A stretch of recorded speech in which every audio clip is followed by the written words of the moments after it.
Elena Martinez was a devoted caregiver at a small elder care facility in southern Spain. Her days were filled with warmth and care as she tended to her elderly patients, many of whom carried decades of wisdom in their eyes.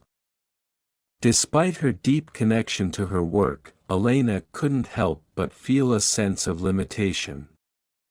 Her patients often shared incredible stories from their past, but Elena could only fully connect with those who spoke Spanish. Everything changed when the facility began accepting international residents, retirees from different corners of the world who came to bask in Spain's beauty during their twilight years. Suddenly, Elena found herself surrounded by a mix of languages: English, French, German, and occasionally, Japanese. The vibrant diversity filled the halls with a lively hum, but it also exposed a gap in Elena's skills. She could only communicate with these new patients through gestures, fragmented phrases, and warm smiles. This language barrier weighed on her. She often saw her new patients grow frustrated when they couldn't express their needs or share their stories. Determined not to let this divide persist, Elena decided to learn English, the most commonly spoken language among the new residents. At first, she tried using apps and online videos, but progress was slow. Realizing she needed structured guidance, she enrolled in an evening English course at a nearby community center. Her instructor, Daniel Walker, was a kind-hearted Englishman who had moved to Spain years ago. Daniel's teaching style was unique, combining storytelling, music, and humor to make learning engaging and memorable. Elena initially found the lessons daunting. The grammar rules felt alien, and pronouncing certain words was like unraveling a puzzle. Daniel quickly noticed her struggles and offered to help her individually after class. Though hesitant at first, Elena agreed, and their one-on-one sessions soon became a regular part of her week. During these sessions, Elena began to share more about her life. She explained how her work at the elder care facility had taught her about resilience and empathy, but also highlighted her yearning to connect on a deeper level with her patients. One evening, after a particularly challenging lesson on irregular verbs, Daniel asked, "What drives you to learn English, Elena?" "It seems more than just work-related." She hesitated before responding. "My patients, they have so much to share, but I feel like I'm missing pieces of who they are. I want to understand them, to connect with them." Daniel's face softened. "That's a beautiful reason to learn. Language isn't just about words, it's about building bridges." Over time, their sessions evolved into something more personal. They began to swap stories about their lives. Daniel spoke of his childhood in a quiet English village, while Elena recounted her memories of growing up in a remote Spanish town. One day, Daniel asked about her family. Elena's smile faltered. "My father loved languages. He spoke English, French, even some Italian. But he left us when I was young. I haven't seen him in years." Daniel paused, sensing the pain in her voice. "Have you ever thought about finding him?" Elena shook her head. "I used to.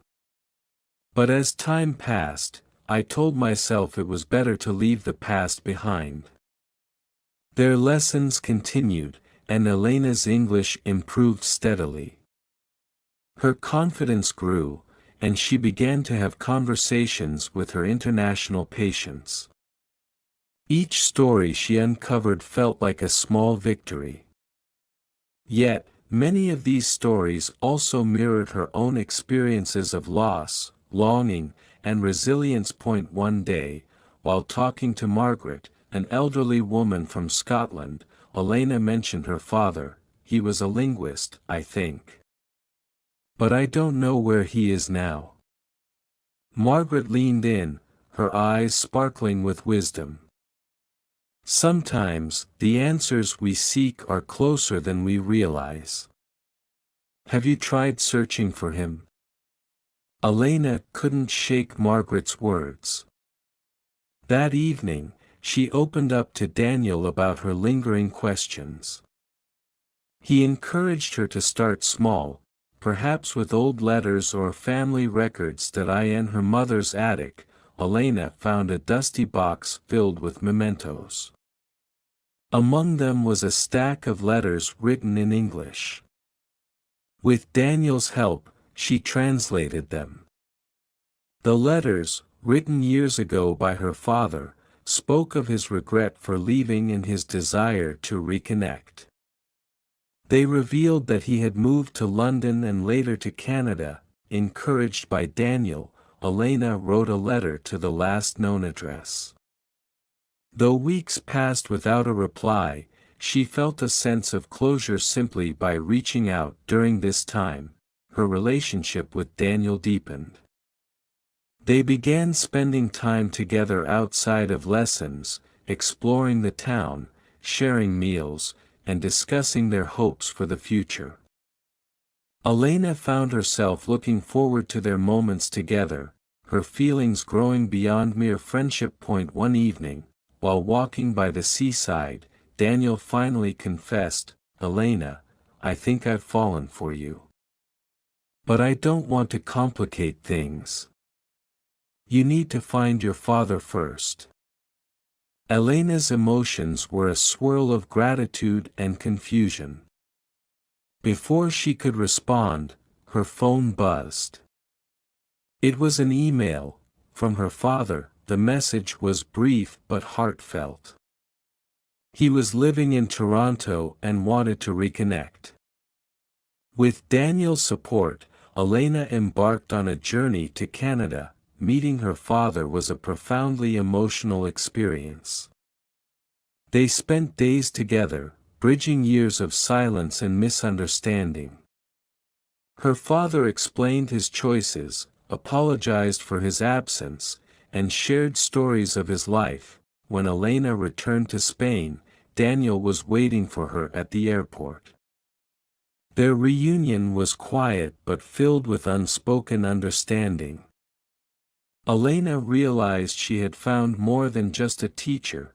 She had found a partner who believed in her dreams and her journey of self-discovery. In time, their bond blossomed into a deep, abiding love. Together, they continued to explore life, language, and the healing power of connection. Elena's work at the elder care facility flourished, and she used her language skills to build bridges not only between herself and her patients but also between the fragments of her past and the possibilities of her future. Love, like language, proved to be a bridge, not just between people, but between dreams, healing, and hope.